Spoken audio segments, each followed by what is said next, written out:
حضرت انس رضی اللہ تعالیٰ عنہ سے روایت ہے کہ رسول اللہ صلی اللہ علیہ وآلہ وسلم نے حضرت ابو ذر غفاری رضی اللہ تعالیٰ عنہ کو مخاطب کر کے فرمایا کہ میں تمہیں ایسی 2 خصلتیں بتا دوں جو پیٹھ پر بہت ہلکی ہیں اور اللہ کی میزان میں وہ بہت بھاری ہوں گی۔ آپ فرماتے ہیں ہما اخف علی الظہر و اثقل فی المیزان، جو پیٹھ پر بہت ہلکی ہیں، یعنی ان کے اختیار کرنے میں کچھ زیادہ بوجھ نہیں، اور وہ اللہ کی میزان میں بہت بھاری ہوں گی۔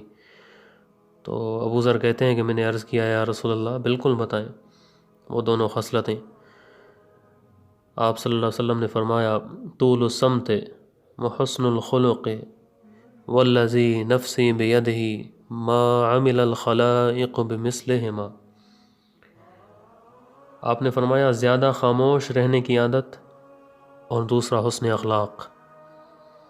قسم اس پاک ذات کی جس کے قبضہ میں میری جان ہے، مخلوقات کے اعمال میں یہ دونوں چیزیں بے مثل ہیں، یعنی ان کی کوئی مثال نہیں۔